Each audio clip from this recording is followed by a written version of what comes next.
অত্যন্ত সুষ্ঠুভাবে নির্বাচনের প্রচার কার্য আমরা পরিচালনা করছি, কিন্তু আমরা উদ্বেগের সাথে লক্ষ্য করছি একটা প্রার্থীর পক্ষে গত পরশুদিন একটা ধর্মীয় সংগঠন, বিশেষ করে পূজা উদযাপন পরিষদ একটা প্রার্থীর পক্ষে সকল মন্দিরের সভাপতি সাধারণ সম্পাদককে ডেকে আনারস মার্কার পক্ষে ভোট করার জন্য তারা নির্দেশ দিয়েছে। এটা অত্যন্ত দুঃখজনক ঘটনা, কারণ অসাম্প্রদায়িক বাংলাদেশে সাম্প্রদায়িকতা সৃষ্টি করার জন্য যারা কাজ করে তাদের বিরুদ্ধে ঐক্যবদ্ধ হতে হবে।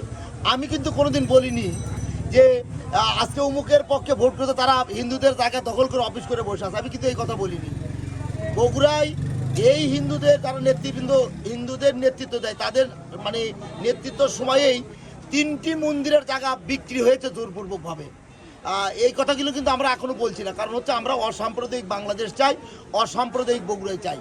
আমরা শান্তিপূর্ণভাবে এই নির্বাচনটা অনুষ্ঠিত হোক, মানুষ তার পছন্দের প্রার্থীদের ভোট দেখ, এইটা আমি প্রত্যাশা করছি। আমি কিন্তু একজনের পক্ষে বলি, আমি পক্ষপাতিত্ব বলছিলাম।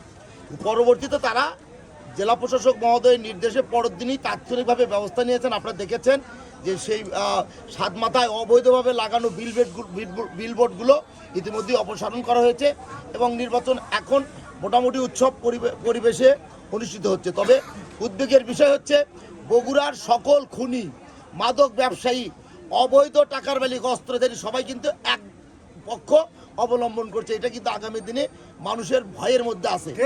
প্রশাসনের পক্ষ থেকে এই ভয় ভাঙাতে পারে জনগণের, তাহলে অত্যন্ত উৎসবমুখর পরিবেশে এই নির্বাচনটি অনুষ্ঠিত হবে। বগুড়ার মানুষ কিন্তু তুফান কাণ্ড দেখেছে, বগুড়ার মানুষ কিন্তু অনেকের সাক্ষী। বললাম তো, বগুড়ার যারা খুনি চক্র, প্রত্যেকটা খুনি মানে খুনের মামলার আসামি, যারা বগুড়া চিহ্নিত মাদক ব্যবসায়ী, চিহ্নিত সন্ত্রাসী, তারা কিন্তু আজকে ভোটের মাঠে। তারা ভোটের মাঠে থাকলে অবশ্যই ভোটের যে পরিবেশ, সুষ্ঠু পরিবেশ বিঘ্নিত হওয়ার সম্ভাবনা থেকে যায়। সেক্ষেত্রে অবশ্যই সুষ্ঠুভাবে যাতে নির্বাচন অনুষ্ঠিত হয়।